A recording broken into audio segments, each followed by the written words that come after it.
Cool. Okay. So this is SeerNova Podcast Live. We're back with a bunch of different people. They got campaigns and so we're gonna do that. So first, let's introduce some people. The crazy man, Sam. You can go first, and then we'll work our way down. Nina. Oh, what's up, everybody? I'm Sam, the Crazy Man Vera, the host of Catch the Craze podcast and also independent comic book creator. Simple.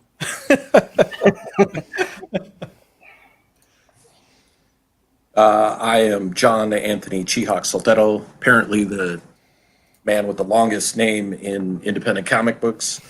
According to Critical Blast, I am the creator of the Bubba Patrol, which is now live on Indiegogo.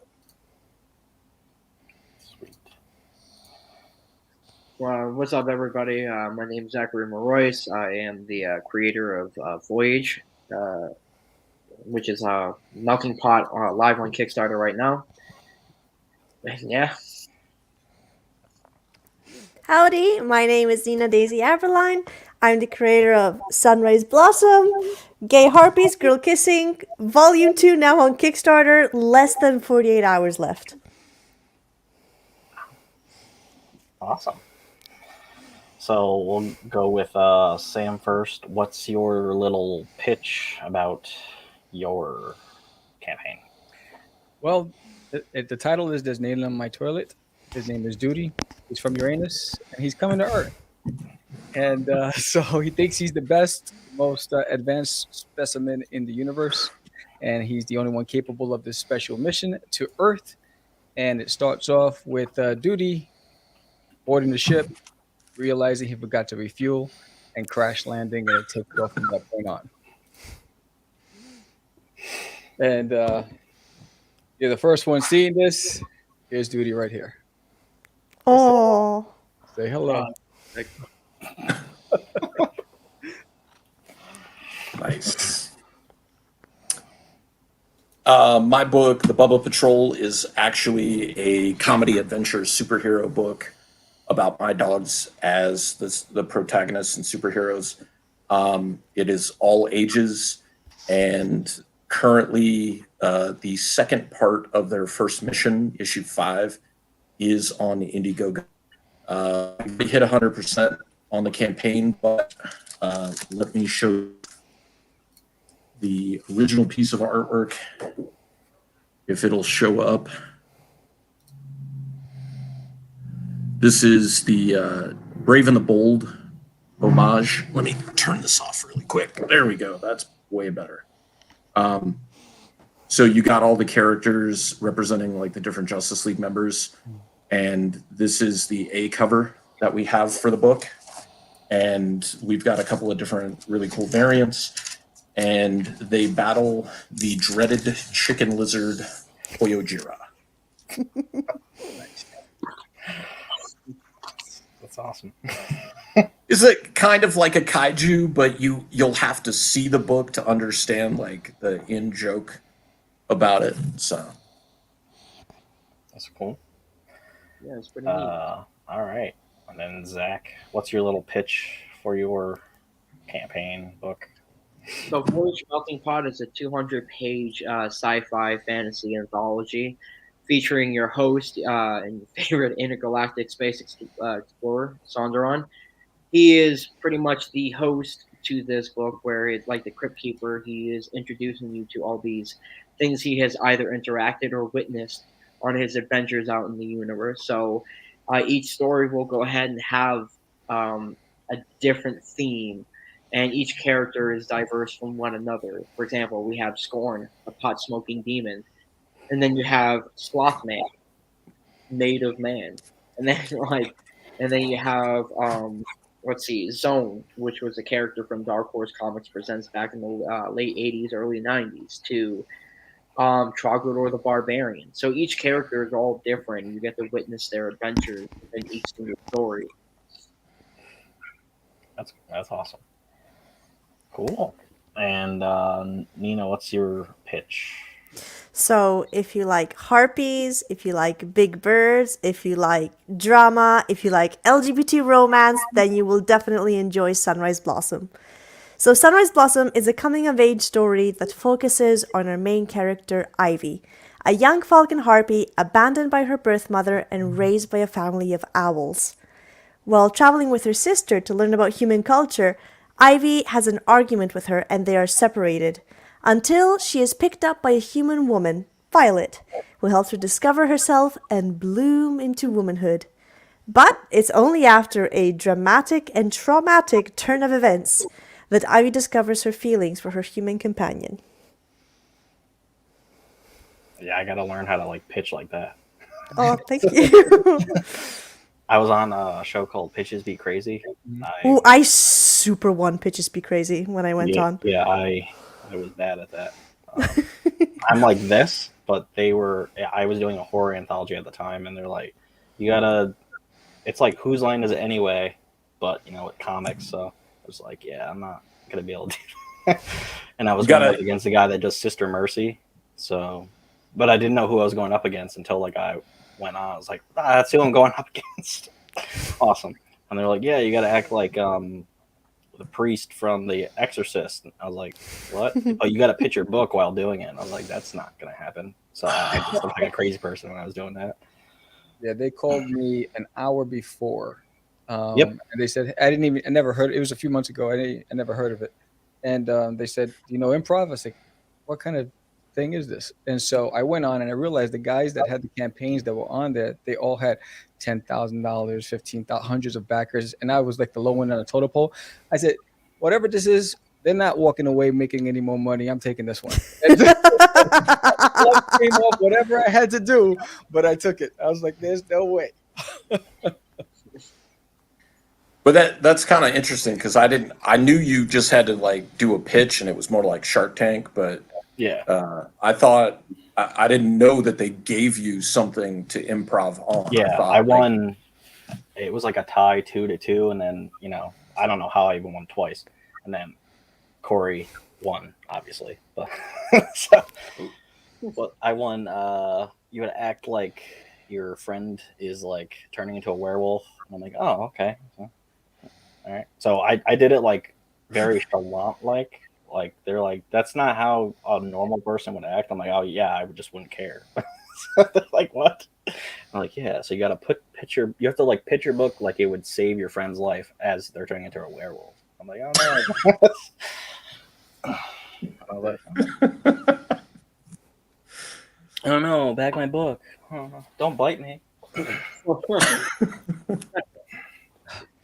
If you turn into a werewolf, you won't be able to read the Bubble Patrol. Oh my god! Exactly. I don't know. If you don't back my book, you'll be an alien in the toilet. What did you have to do, Nina? Did you do pitches? Ooh, yeah, it was super fun. Not to brag, but I won by a landslide. Yeah, I remember I did it once for this campaign earlier last month. And they asked me, I remember one was pitch a book as if you were absolutely pissed off at the world.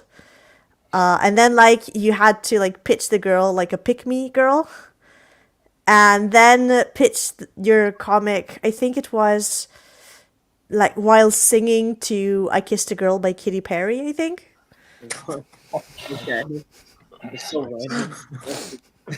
Oh yeah, that was the last one. That's how I lost. Because it was like, first they're like, before they started the show, they're like, what music do you not like? And it was actually just to pit you against like your least favorite music taste. And I'm like, I don't like rap. And they're like, oh cool, so we're gonna do rap. I'm like, what? What? No. He's like, yeah, you're gonna have to rap your pitch. I was like, I'm not gonna do that. Nice. But yeah. That angry one, that you're pissed off at the world one would be great for me because I'm kind of unhinged sometimes as it is. So Borderline postal. Borderline. I did this a couple years ago. I did an April Fool's joke. I don't know if people still don't know that it was an April Fool's joke where I announced on Facebook that I was leaving comics. Like I wasn't going to do it anymore. Like I was doing this last project and then that was it. And people were like, that's not funny. And I'm like, what are you talking about? And they're like, it's April 1st. And I'm like, oh, I didn't even realize that, okay. And then one of my friends got kind of indignant about it like a day later. And so I came home and I cut like a wrestling style promo and then posted it on YouTube, and it was like 12 minutes long.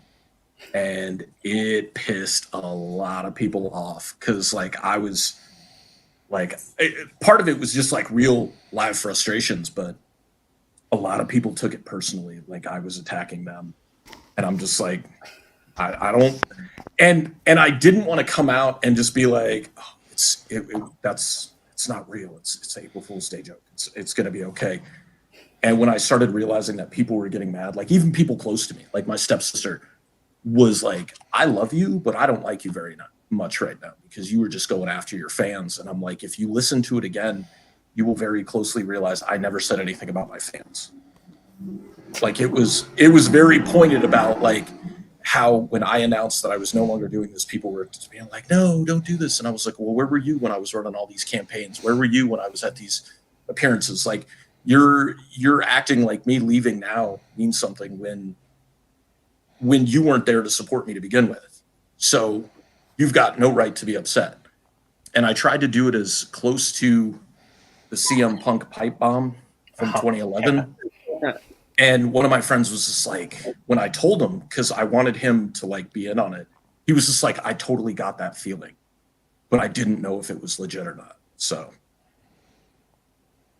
Ramen. Ramen? Yeah, like amen, but Pastafarian. Oh, okay. That's totally cool. I had ramen like right before we came on. So shrimp flavored.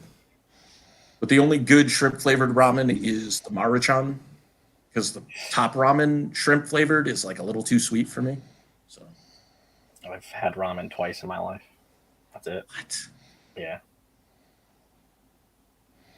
It's not a thing that I eat. I'm fancy. All right. So for next Pitches Be Crazy, Greg has to pitch his book While eating like he's ramen. ordering his favorite ramen. No, and slurping the ramen. That's even better. Because that would annoy the crap out of me.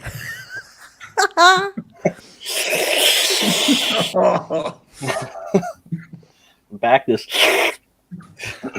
You can't do that when your face kind of gets obscured by. Yeah.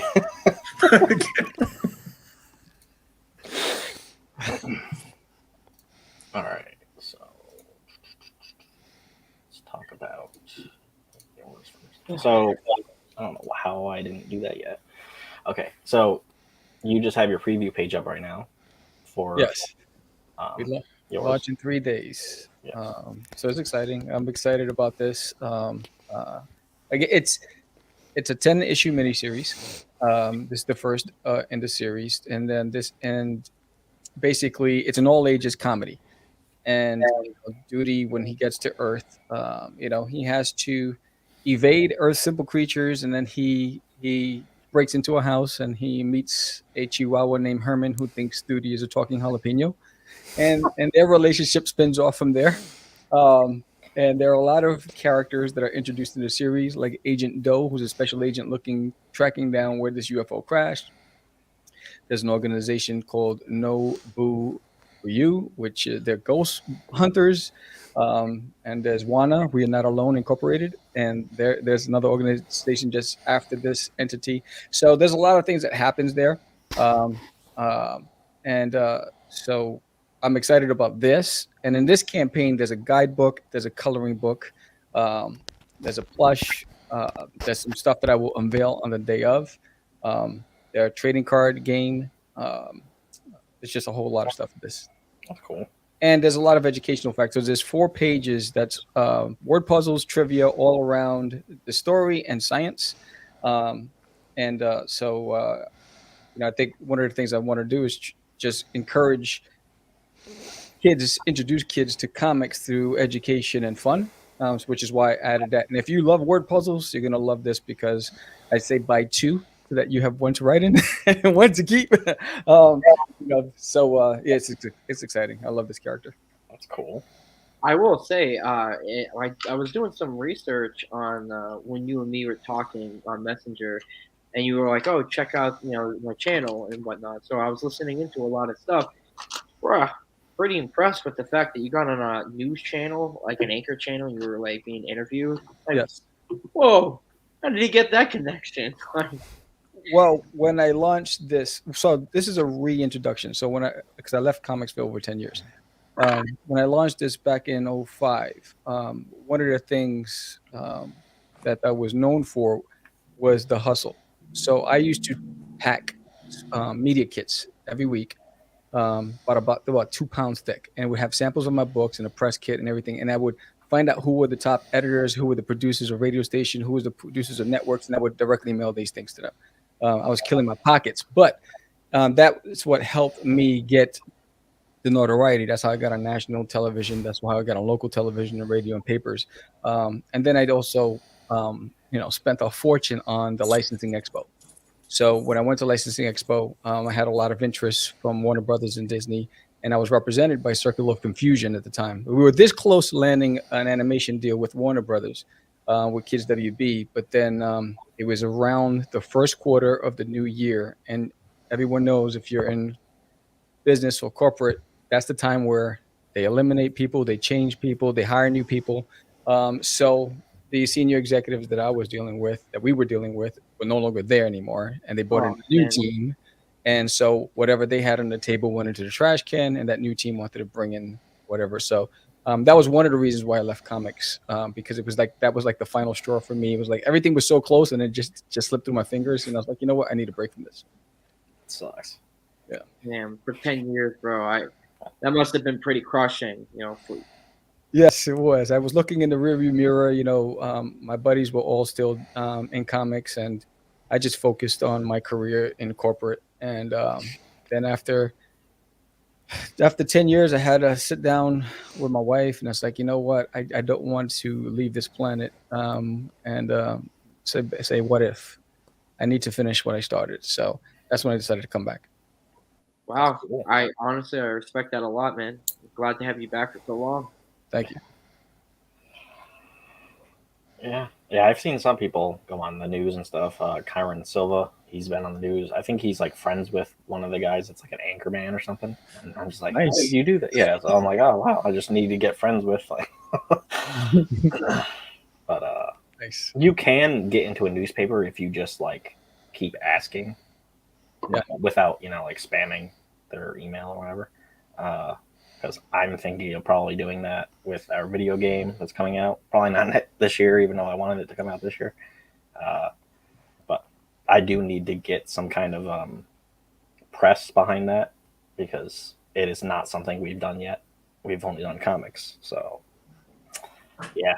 What works for me with regards to marketing, it's whenever you land on your project and you have, whatever, the team in place, and you have everything in set, and that you're anticipating launching, and like say you're saying a December release, January I start marketing, and I start putting the word out. I start getting feelers out, getting samples out to the people, and you build that awareness with the industry folk, not the people that you're trying, the consumer. You start networking with the people who are going to the publications, all that stuff, and you just say, here, look, I'm working on this. It's coming out this year. Here's a sample, blah, blah, blah. They'll ask for more, whatever it is, and you build those relationships. So as you get closer, you'll be surprised when people say, you know what, we want to do a story on you, or we want to do this, but you have to start that in a year in advance. Yeah. I'm probably thinking of doing that with our game, because it's only one guy working on it, my friend Scott, and I'm slowly learning Unity and Blender so I can actually help him, because I feel bad that he's the only one doing it, and It's a lot of work. So, but yeah, I'm going to be like looking into all that stuff, because we were going to do it in April, but we're already putting out 2 comics this year. So a video game and that's going to be like a ton of work. Yeah. The big undertaking. Yeah. Okay, and then, whoops.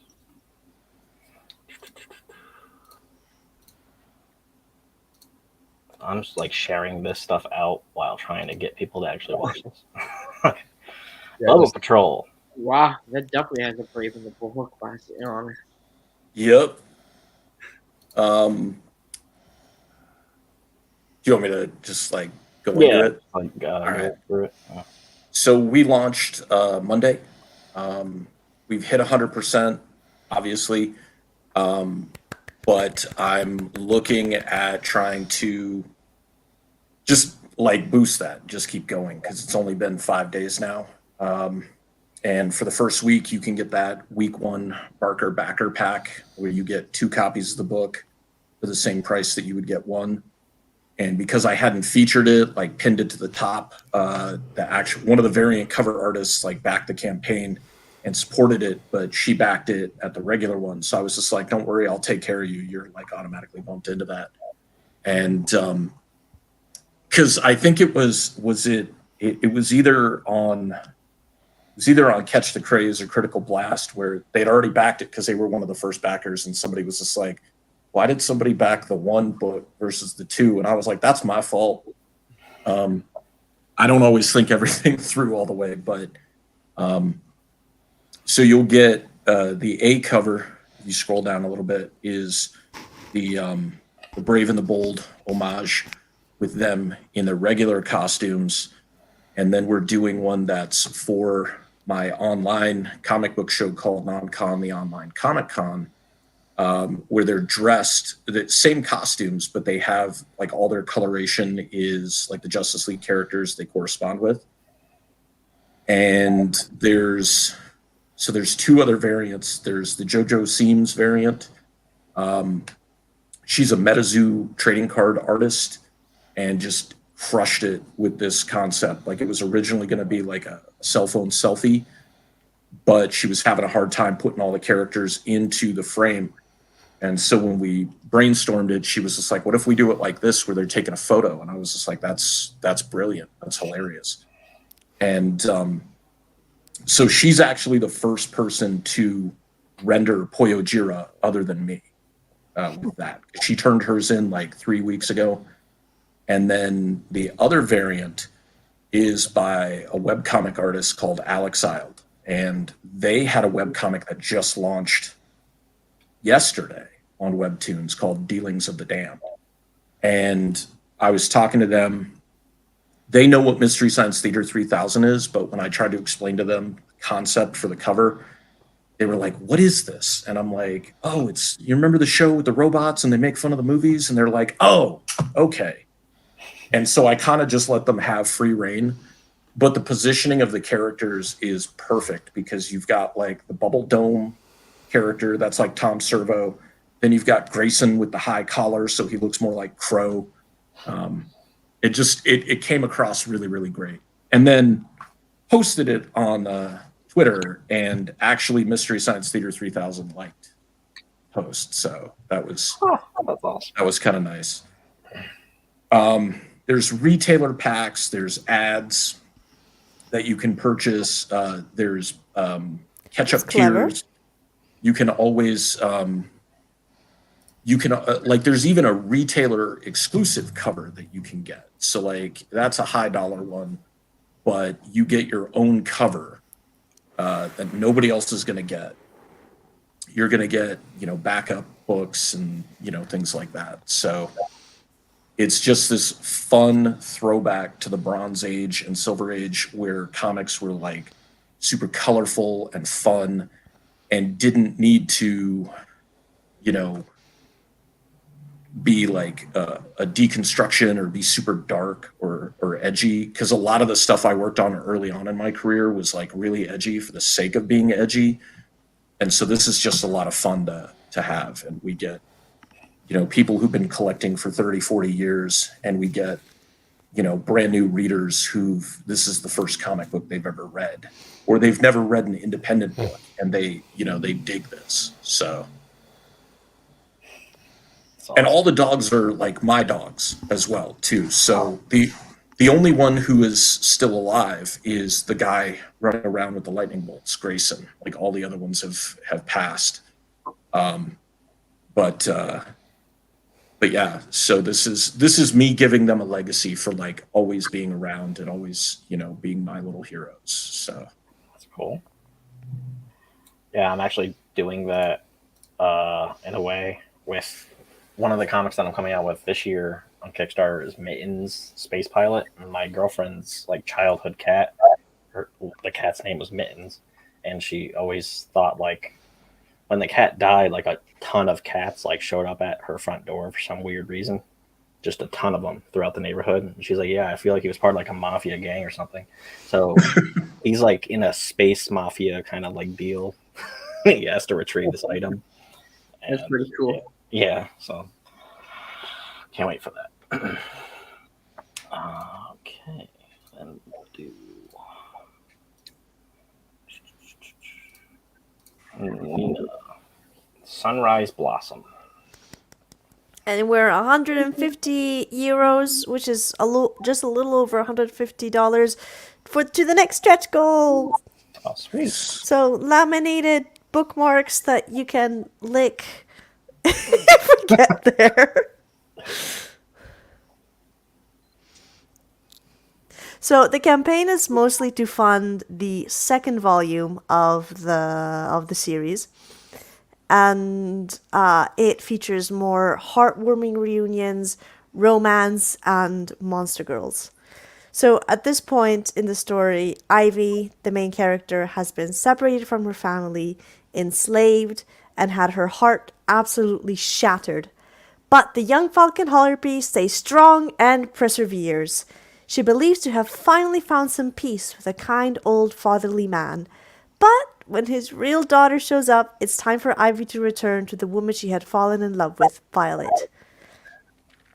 And in the campaign, we have lots of prints, bookmarks. There are also some original paintings that are available as add-ons, though half of them have already been claimed, so they are no longer available. And the first 2 stretch goals have already been unlocked, so anyone who orders any physical tier gets free stuff. That's cool. nice. Wow.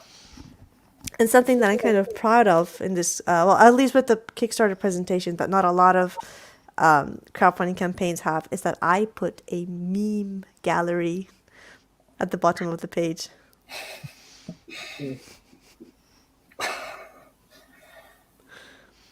That's awesome. Thank you. So in the pre-launch phase of the campaign, I made several memes like every couple days or so, like to help promote the series, and I made a compilation of my favorite ones. I don't know why I never thought of this. I just posted memes about the Kickstarter, any Kickstarter I've done or like promoted, and just put them throughout Facebook and stuff. I never thought of even putting it on the page. That's cool.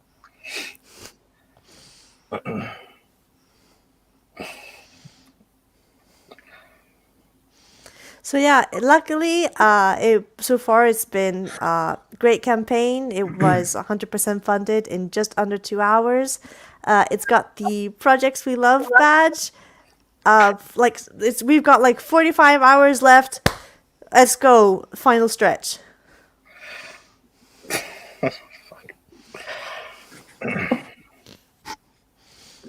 Wow.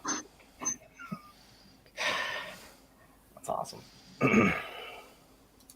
That's a good hook. I like that. Yeah. Thank you. How many stretch goals do you guys usually do in a campaign, or try to do? I think it's just based on whether or not you reach each tier. So I usually start off with 3 or 4, and then go from there.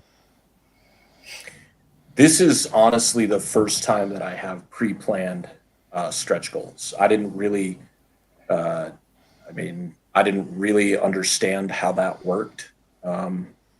At first, first Kickstarter I ever backed was was a project that when it showed up, it had all this extra stuff in it. And I was just like, oh, did they send me the wrong stuff? Like, I didn't understand this was all the extra stuff that you got. That's not usually why I back a campaign, but I understand that people get a kick out of it. So finally this time, I hired some consultants beforehand, and they were like, this is what you need to do. This is going to entice people. And I was just like, all right, cool. So Yeah. I think I have 4 or 5 funding stretch goals, and then I have 3 backer stretch goals. So Awesome. Yeah, Zach, how many have you done? The way that I plan stretch goals, like you said, I pre-plan it at first, and I usually think of a stretch goal, in terms of how to make the book a better quality to give to the reader. So something like, if it's glue binding, we hit a stretch goal, we'll make it sewn. If it's like a bookmark, like one of those fabric bookmarks that's hooked into the book, we'll do something like that as a stretch goal. It makes it look nicer. So I think when I make comics, I think of what is the best quality of product that I can deliver, because it's one thing, and it's a very critical opinion that I'm going to say. Like, it's one thing to go ahead and offer somebody like a print or a T-shirt, and that stuff is nice, right? But at the end of the day, everyone who goes on Kickstarter, Indiegogo, they're really more concerned about getting the product itself, because that's what they're going to go ahead and read. That's what they're going to put on the shelf, and that's what they're maybe going to go ahead and talk about in the future. The rest of it is just icing on the cake. So if you can deliver a really nice product that doesn't leave like a smear of a fingerprint on the page that takes off some of the color, or something that doesn't get destroyed by the sun when you leave it underneath the window for a certain amount of time, that's going to go ahead and leave a good impression with the people who go ahead and back. And I think that's more important. That's a brilliant idea. Yeah.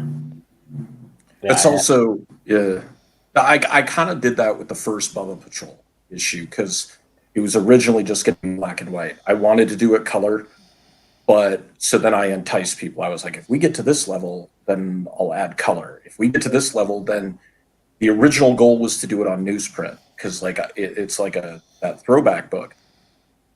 And we got to that goal, but I never worked with that printer before, so I was concerned, and I shouldn't have been, because that's kind of one of my only regrets with that first issue was I didn't fulfill it with the newsprint.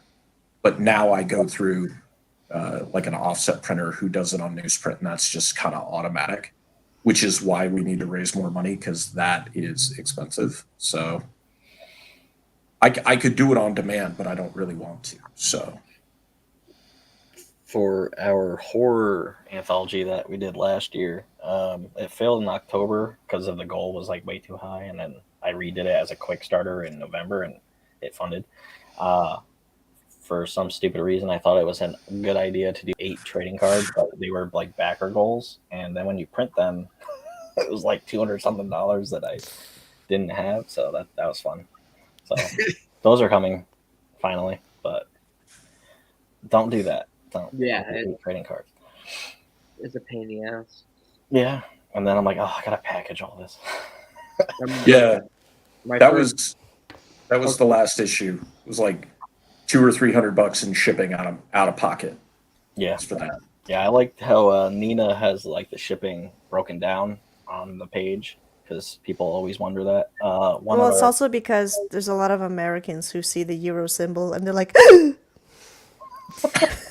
yeah, exactly. One of the Kickstarters one of the creators that I usually back, but I just haven't in like recently, is After Light Comics, and he's like some British dude that puts out horror comics like every month. I don't know how he does that, but Nice. Yeah, it's amazing. And I never got like scared of the euro thing, but yes, there are people that are like that. But yeah, the whole shipping situation is like so annoying, because on one of our campaigns that I'm finally finishing with after like a year and a half, Seer Chronicles, there was no international tier like at all, and I was like, oh, okay, I'll add like a digital one. And then there's like 7 people that are like, can I get like a printed copy? And I'm like, there's got to be more than one person that wants this. That's international in order to get that, because it's a lot of money. And they're like, how much is it? And I was like, shipping is not $5. It's like way more than that. And they're like, oh, all right. So I'll wait. I was like, okay. And then 7 people later are like, yeah, I want that. I was like, cool. Then I made a tier that was that, just because enough people wanted it. Well, you'd be surprised how which just boggles my mind, because the shipping sometimes is more than the actual tier. Yeah. And but they're willing to pay it internationally, which is which I was surprised by, because when I launched, I think it was Cast the Crazies #3, I got messages on the back end saying, this is not right. How come you're not offering it to international? I was like, well, because the price point is like, let us make the decision. I was like, all right. So I put it in, and so I wound up shipping a few packages internationally because of that. So now I just make all my campaigns available. Yeah. I've heard people call the digital PDF version of the books the Australian variants. I have not yet sent one to Australia that was physical, so that's kind of cool, just because of the shipping.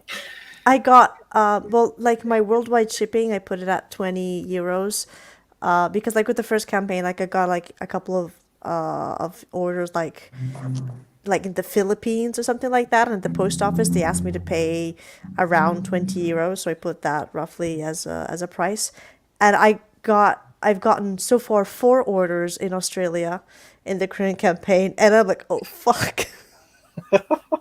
But yeah, something similar happened to me with the first campaign, that I'm having to pay out of pocket a bit. But because the first campaign that I did to fund the printing of the first volume of my comic was in May, and I'm a teacher part-time, and I have no work in the summer, and I have no money in the summer, and I ran out of money. So the money I was supposed to use the English copies I was able to print and ship no problem. But there was a big delay with the Italian copies because I had completely run out of money, so I had to wait to go back to work and make enough money to print and ship them. But this time it should be fine, because they're all formatted, they're all translated, they're all ready to go. All we're missing is the funds, and then we'll send them over to the printer. Do all of you like try to finish the book before you go to crowdfunding? Yeah. We don't launch. The only time we did not was our first crowdfunding campaign. We didn't anticipate not having the book, but the artist bailed out last minute. And yes, and in 48 hours, I vetted 78 artists to find one to take on the project. So, because I was like, we already launched, we just launched, and he pulled out. I was like, yeah. And for over 30 days, we thought that the project was almost done, and so that was stressful. But ever since then, we don't launch unless it's done. Yeah, that's our whole guideline now. After going through the whole Seer Chronicles thing, is the artist for issue 2. Because issue 1 was like a remaster, so issue 2 was being worked on as the Kickstarter was going on. Right. I was like, cool, and then he's going to do issue 1. And then like we realized he's just way too busy because he overbooked himself.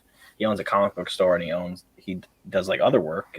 I'm not just the only person that is alive. So he's like, yeah, I'm not going to be able to do this. But first he was saying like multiple different months that, yeah, he'll be able to do it. And then like it got to like April of the next year, and I'm just like, I'm going to have to find another artist, right? And he's like, yeah. And then I was going to use another artist that does other comics for me. He's like, not able to do that. I can only do 2 of your series, and that's it. And I was like, awesome. So then it took up until July of last year, in order to find an artist. And yeah, so that's finally done. But yeah, so now I want it to at least be 90% or completely done before going into crowdfunding. Yeah. That's a good plan, because like that, my whole thing with like, what if we make goal but we don't make enough to like get it completely done? So then I've got to figure out something else. So then at least it's a shorter wait period, and I kind of anticipated that with this issue, because with the pandemic, I don't know how long it's going to take to print and get it back to us. So the book was 100% finished I was waiting on the variant covers, which got done super quick. And there's one variant cover that's not part of the campaign that goes to retailers who back the campaign. So it kind of doesn't matter. But it'll be done in time because those have to be printed separately anyways. So. Yeah, I haven't done a retail bundle yet either. That's like a thing that I was thinking of doing. I just haven't done that yet. Yeah. Do you have to like reach out to a store? Or? I always do retail bundles. Yeah. There's a couple of shops here. I'm in Tucson, Arizona, and there's a couple shops here that carry independent books, or that I know the owners, friends with the owners.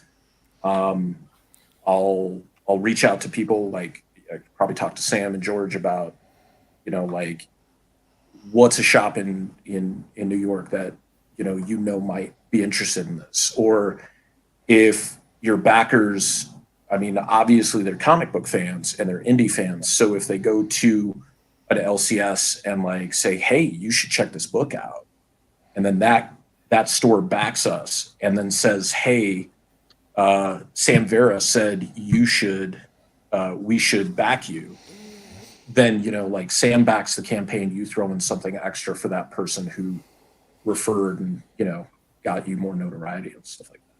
And I'm trying to do it more economically for retailers, because now that I sell comics on the side, like I understand you need to make a profit. Like I can't sell this to you at cover price, because why would you buy it at cover price? Mm-hmm. So that's why I don't print on demand for like the main cover either. So that way people can walk away and pay maybe a teeny bit above my cost for it. And then printing in bulk like that allows me to, like, everything is, all the stuff in my storage paid for.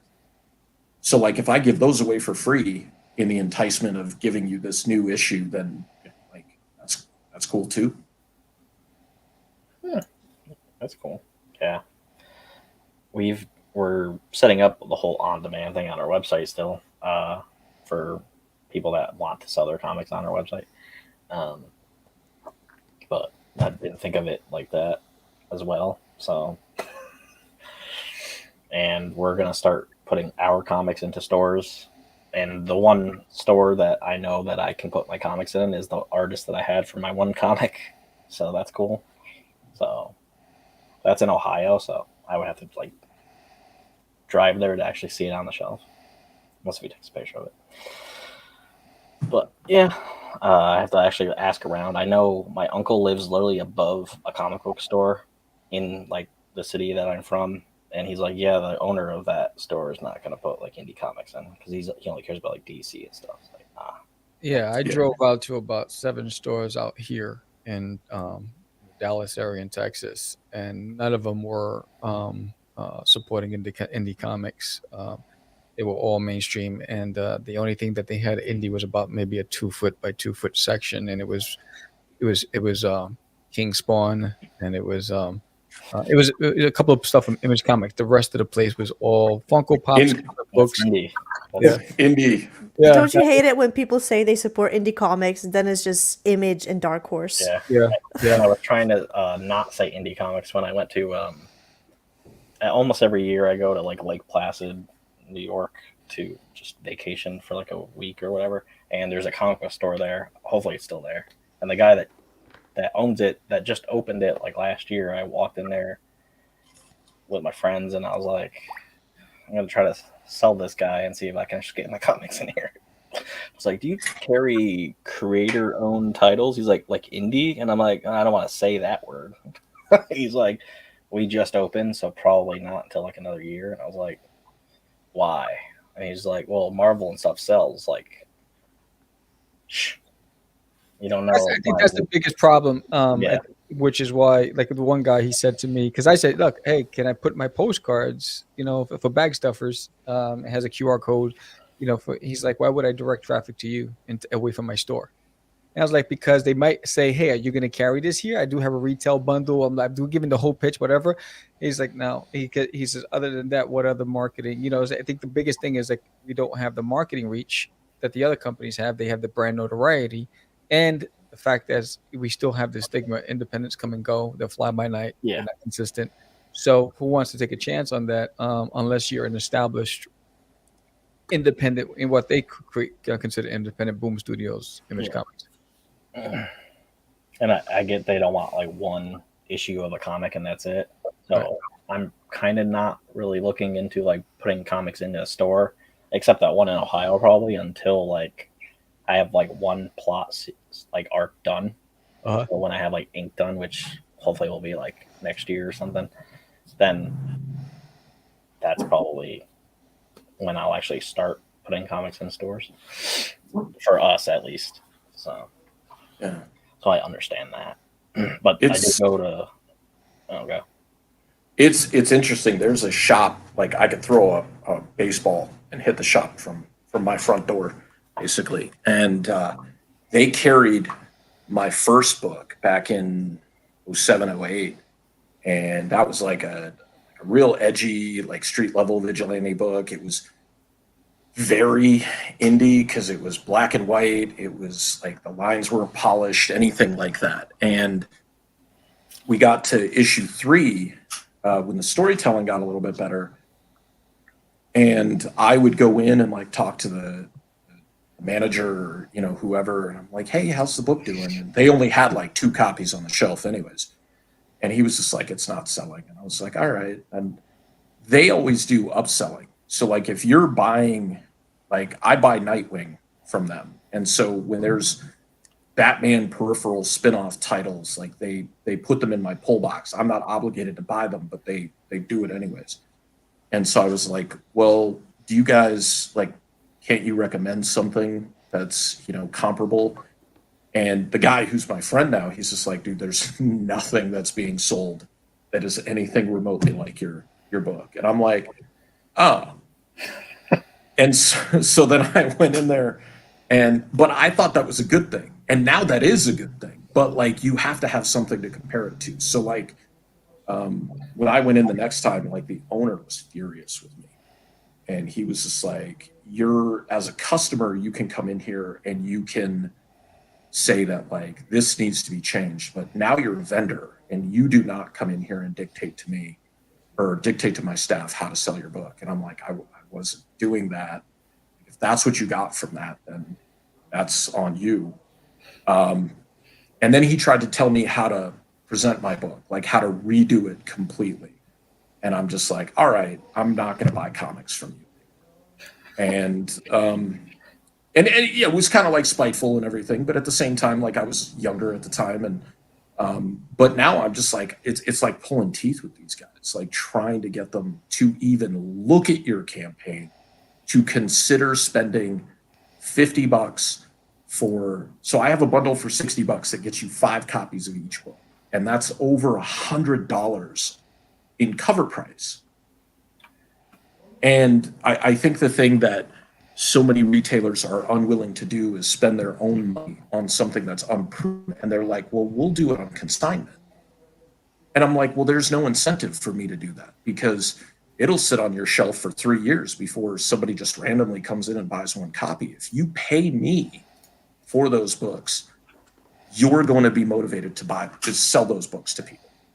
And that's the shift in the hustle. So when somebody tells me like, oh, we do consignment, I'm like, nope.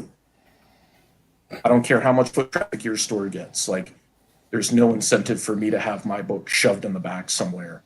Like, you know, I'd rather sit on a long box of comics than let you do that. Because it's not like I'm asking an arm and a leg for somebody to do that. I'm just like, Yeah. All I need is for somebody to see it and pick it up and open it, and they're going to buy it. They're going to like the story. That's all there is to it. That sucks. Now let's talk about Voyage.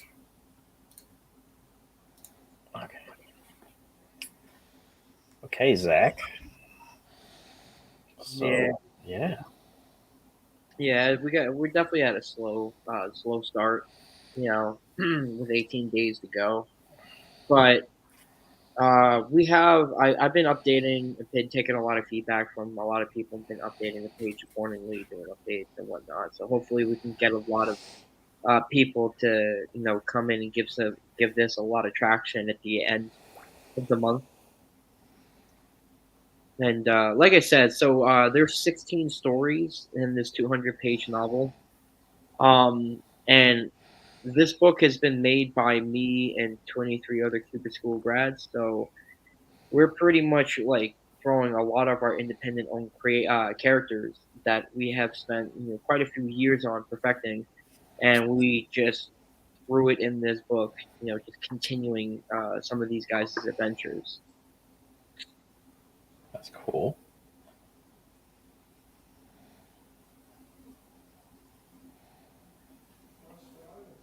I actually just got Voyage. Like, I don't know when, but I saw it in the stack of my You other. don't Voyage to the Call, right? Yeah. Yeah.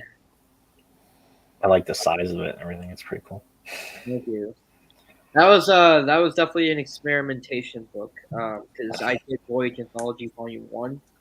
Voyage to the Call, when that funded, that was a solely focused flow story only on Sauron himself. And a lot of people really love having the alien of any extent to be the main character in a sci-fi adventure, because a lot of these sci-fi stories, not every single story, are all human through the eyes of a human, and you don't really see an alien as a main character in a sci-fi story. So that's like what I'm bringing to the table. Just no humans at all whatsoever. This is just all pure extraterrestrials, just doing what they're doing. And I've been getting a lot of good feedback from it, so it's just a continuation of that. Sick.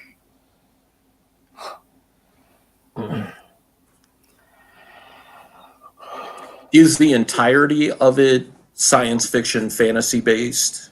So pretty much. Some of it is sci-fi, a lot of it is sci-fi fantasy. Some of it is a little bit of fantasy, but it's like all close to sci-fi. Okay. We sorry. So in this book, we definitely have a lot of diversity between each story. So if you don't like this one specific story, you can go ahead and just read the next one. And each story doesn't relate to one another, and every single one of them is very controlled within the theme that they chose to do for that one. And is it a story with a beginning, middle, and an end in So- each chapter or part? Yeah, so each story definitely has a beginning and end to it. The bulk of each story usually goes from 5 to 10 pages, but for the majority, we probably have about 8 to 10. The biggest story that we got is 30 pages. But this book is 90% done, and we're pretty much in the editing part. We're just getting everything finalized in between pages, design, and that the quality. We've been working on this for the past year.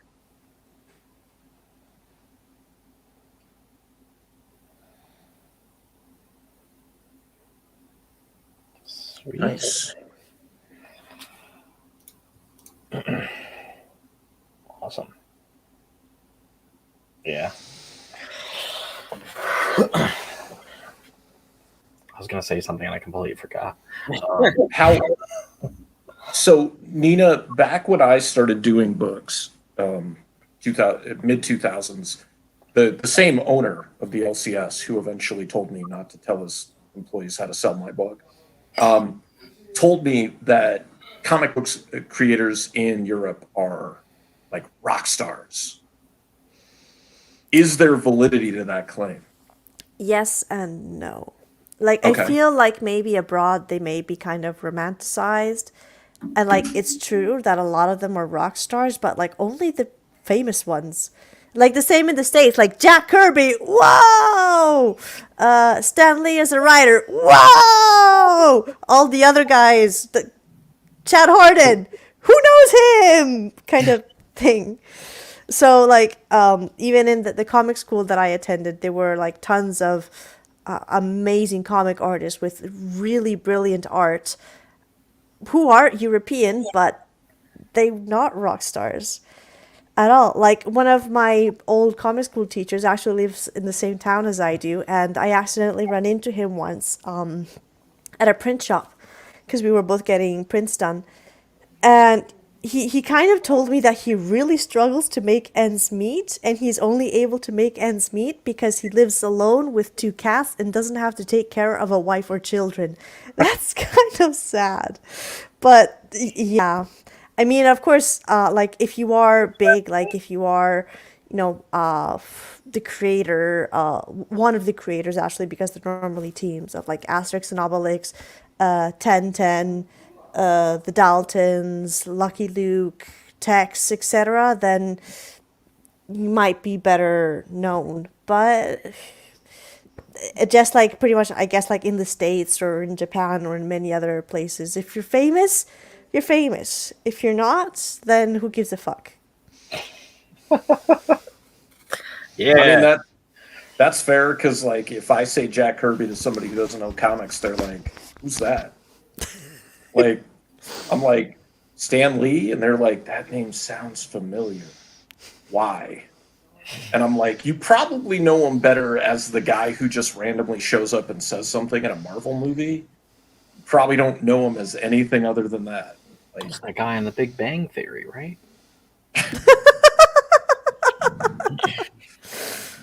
But yeah, like, actually, yeah, Americans tend to be bigger comic readers than most Europeans actually are. Like we both have a well-established comic culture, but both comic cultures in the US and in Europe are very different.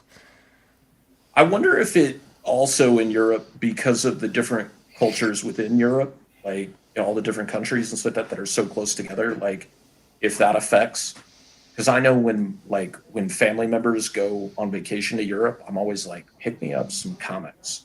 Like everybody else wants like a T-shirt or something like specific, and I'm like, no, I want to see stuff that's like being produced there.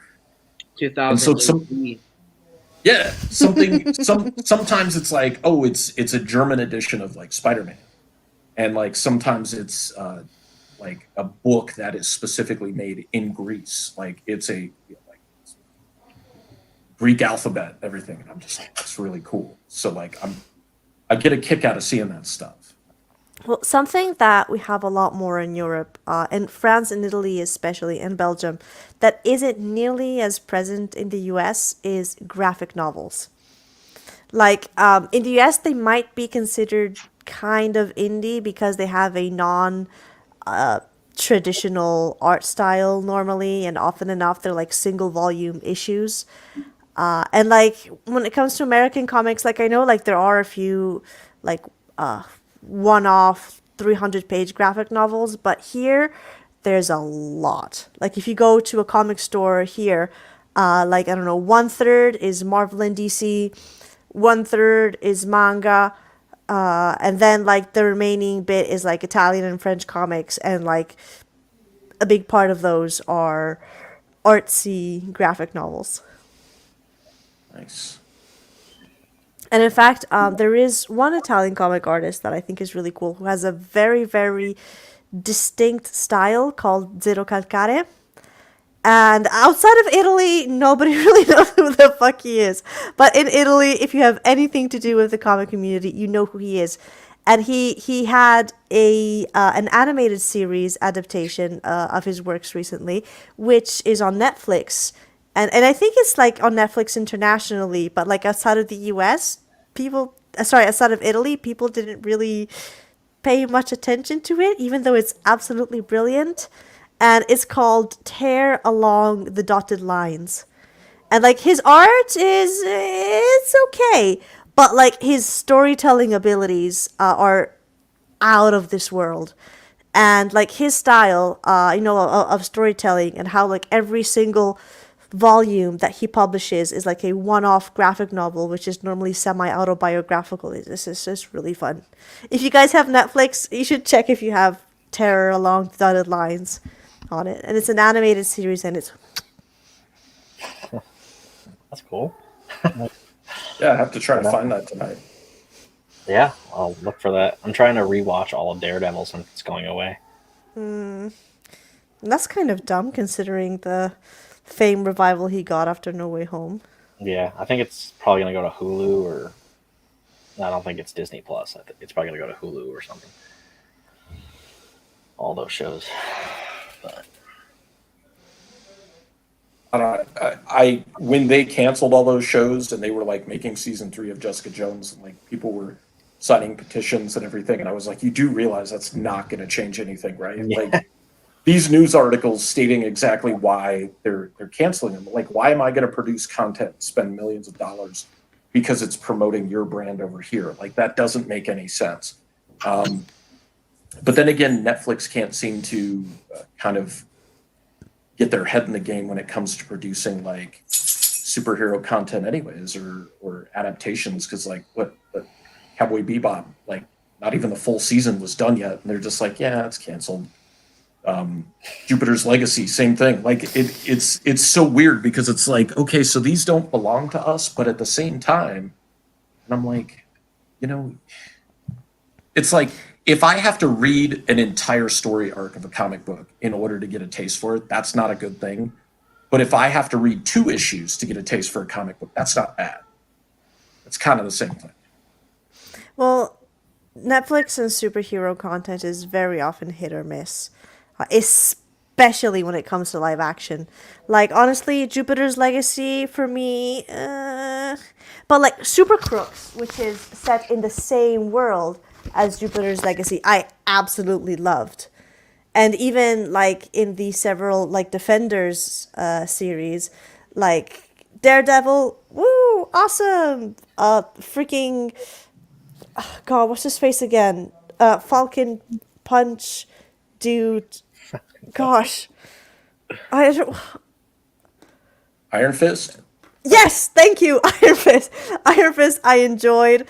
Jessica Jones, Luke Cage. Jessica Jones, like I like Daredevil. I liked season 1 of Luke Cage. Season 2 was kind of like I like season 2 of Luke Cage. Season 2 at the end got really good. Yeah. But the beginning of season 2 I felt really weak. And then Jessica Jones was so slow to progress. And it wasn't until the end of season 1 that you're like, okay, I get it. But like, again, if you have to watch that much to get hooked, that's not a good thing. Like, I watched season 1 of Game of Thrones, and the next one was on my round to come in from Netflix. And by then it was too late to cancel that specific disc and take it off my rotation. So I watched it and I was just like, I'm done. This is like, it's just not for me. It didn't pace well for me. You had to wait until episode 9 of the first season for something good to happen. For Game of Thrones, is that when she's naked? I forget. It's when I think she's naked in killed, and then like the first or second episode as well, but I don't remember. Well, like, so once the Ned Stark gets killed, then everything starts to happen. Well, the whole them killing the wolf in the first episode, that really put me off things, because like I'm an animal lover, and like that just makes me angry. And unless I see that person get their comeuppance like really quickly, I'm like, I don't really care. Like I'm just like, I'm out. That's one show I won't, even though I have a blanket of it, I won't watch that show again because how the ending was of the entire show. It's just which is what I heard. Like, so many people were high on it compared to the books, and then there were people who were mad, and like, he still hasn't come out with the last 2 books. Like, he still has to finish the last 2. Yeah, he puts out like here's a book about Tyrion. I'm like, I don't care about Peter Dinklage right now. I started to realize, because like, so I watched a documentary last night called "You Can't Kill David Arquette." It's where he goes and becomes like an independent wrestler. He does all this stuff. And it made me realize like each of us has, like, especially as a creative person, to have a path that we feel we have to take to be like whole and to feel fulfilled. And with issue 5 of my book, this is the end of the first story arc. And when I move forward, it's not going to be in like single issues. It's going to be one shots and graphic novels and stuff like that. Because I don't want people to wait like a year between issues.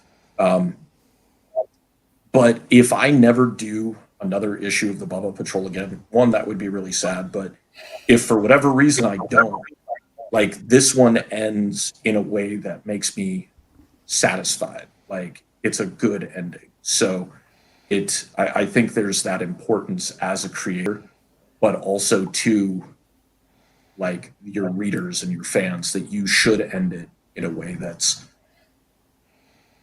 because without them reading your book or watching your show, like, you know, I'm just some schmuck drawing stuff for myself. Like, it doesn't mean anything, you know.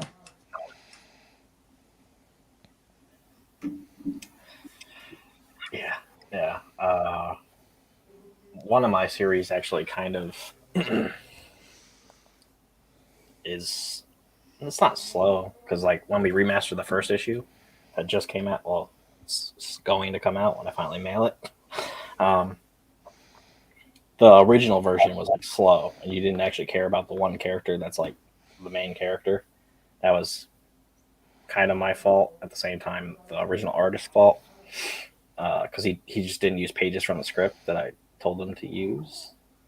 He just didn't understand them because he was from Brazil, so he didn't know like certain words, so he just didn't understand any of that. So he just like, I don't understand this, and then he just like didn't use those pages, and like that's what transitions into this. And he's like, oh, and I'm like, all right. So instead of 26 page comic, it is now 47. So yeah, it's been bigger. I'm the reason why there's a paper shortage. You specifically. Yes.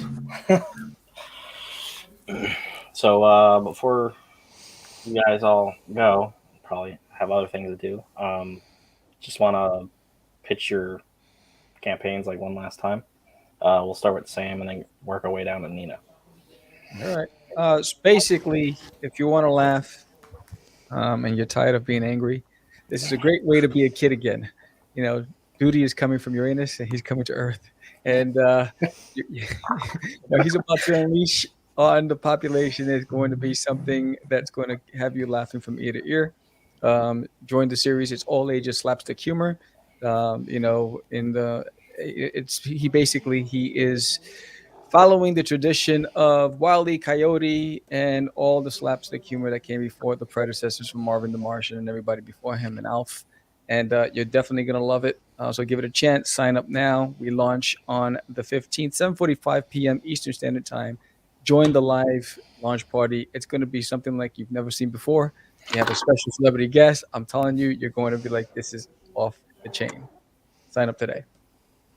Awesome.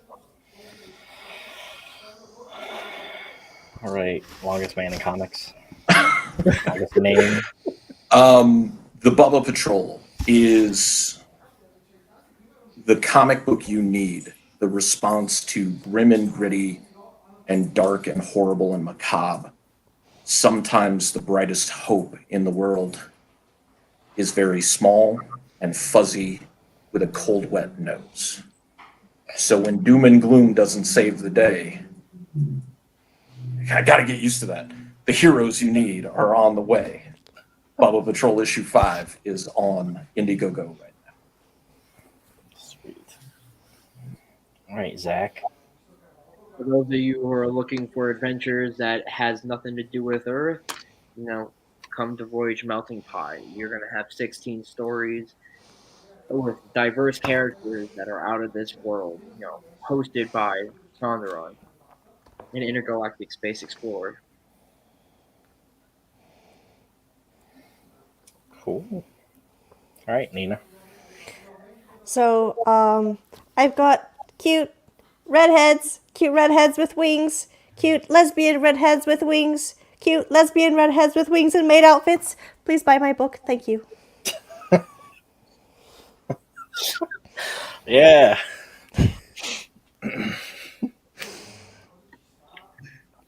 Oh, and if you like girls kissing, that too. Or almost kissing. Almost.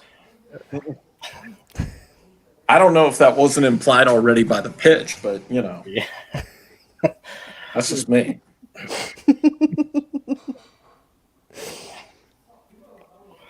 Well, thanks everybody for showing up, coming on, and Thank you for having us on. Yeah, thank you so much for fitting me in. Thank you, buddy. your name's pretty long, so.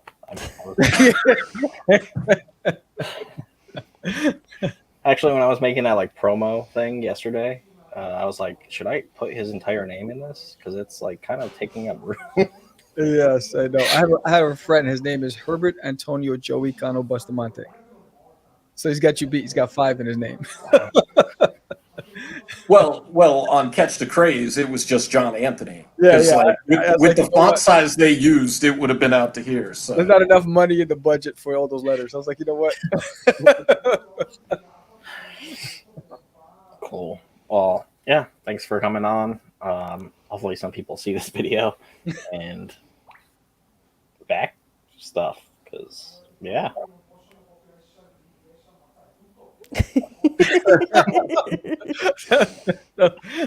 What a pitch. I have a hard time sitting still, Sam. I'm sorry. All right.